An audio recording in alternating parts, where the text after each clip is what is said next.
नमस्कार दर्शकों, आज है सावन मास का पहला सोमवार और इस पावन अवसर पर भगवान शिव की पूजा का विशेष महत्व होता है। लेकिन व्रत तब तक पूर्ण नहीं माना जाता जब तक शिव व्रत कथा का श्रवण न किया जाए। यह कथा भक्त की आस्था और पुण्य को कहीं अधिक गुना बढ़ा देती है। तो आइए आज इस सावन मास के पहले सोमवार की कथा का श्रवण करते हैं, जो भगवान शिव की भक्ति के लिए अत्यंत शुभ और फलदायी माना जाता है।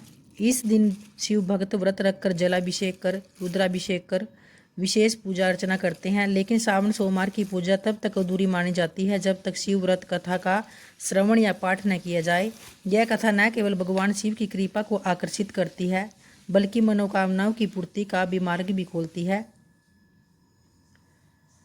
एक समय की बात है, किसी नगर में एक धनी साहूकार रहता था। उसके पास धन दौलत की कोई कमी नहीं थी, लेकिन संतान न होने का दुख उसे हमेशा खलता था। संतान प्राप्ति की आशा में वह पूरे श्रद्धा भाव से सोमवार का व्रत किया करता था और भगवान शिव व माता पार्वती की पूजा करता था। उसकी सच्ची भक्ति से प्रसन्न होकर माता पार्वती ने भगवान शिव से उसकी मनोकामना पूर्ण करने की प्रार्थना की। पहले तो शिव जी ने कहा कि हर व्यक्ति को अपने कर्मों के अनुसार ही फल मिलता है, लेकिन माता के बार बार अनुरोध करने पर उन्होंने साहूकार को पुत्र रत्न का वरदान दे दिया। साथ ही यह भी कहा कि वह केवल पुत्र 12 वर्ष तक ही जीवित रहेगा। साहूकार यह बात सुनकर भी विचलित नहीं हुआ और पहले की तरह भगवान शिव की पूजा करता रहा। कुछ समय बाद उसकी पत्नी ने एक सुंदर पुत्र को जन्म दिया। जब वह पुत्र 11 वर्ष का हुआ तो साहूकार ने उसे पढ़ाई के लिए काशी भेजा।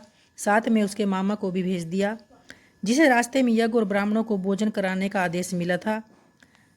रास्ते में वे एक राज्य में रुके जहां एक राजकुमारी का विवाह हो रहा था।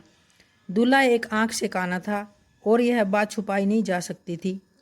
राजकुमार के पिता ने साहूकार के पुत्र को अस्थायी दूल्हा बनाकर विवाह कराने की योजना बनाई। विवाह हो गया, लेकिन साहूकार का पुत्र सत्यवादी था। उसने दुपट्टे पर लिखा था कि तुम्हारा विवाह मुझसे हुआ है, न कि उस काने से। राजकुमार यह पढ़कर राजकुमारी ने अपने माता पिता को सब बताया और विवाह रोक दिया। काशी पहुंचकर यज्ञ की तैयारी शुरू हुई। जिस दिन वह बालक 12 वर्ष का हुआ, उसी दिन उसकी तबीयत खराब हो गई और उसकी मृत्यु हो गई। मामा का विलाप देखकर उसी मार्ग से गुजर रही माता पार्वती को दया आई। उन्होंने भगवान शिव से बालक को पुनर्जीवित करने की प्रार्थना की। पहले तो शिव जी ने मना किया, लेकिन अंततः माता पार्वती के आग्रह पर बालक को जीवन दान देना पड़ा। बालक पढ़ाई पूरी कर घर लौटा तो माता पिता ने पुत्र को देखकर अत्यंत प्रसन्न हुए। उसी रात भगवान शिव ने सपने में साहूकार को दर्शन दिए और कहा, हे श्रेष्ठी, तेरी भक्ति और सावन सोमवार व्रत कथा सुनने के फलस्वरूप ही तेरे पुत्र को दीर्घायु प्राप्त हुई है। जो भी श्रद्धा से यह व्रत करेगा और कथा सुनेगा, उसकी सभी मनोकामनाएं पूर्ण होगी। इसलिए सावन सोमवार के दिन यह कथा पढ़ना, सुनना और सुनाना अत्यंत पुण्यकारी माना जाता है। आप भी इस व्रत को श्रद्धा से करें और भगवान शिव की प्राप्ति प्राप्त करें। सावन का पहला सोमवार इस वर्ष 14 जुलाई 2025 को पड़ा है। यह दिन भक्ति, तपस्या और आत्मिक समर्पण का प्रतीक माना जाता है।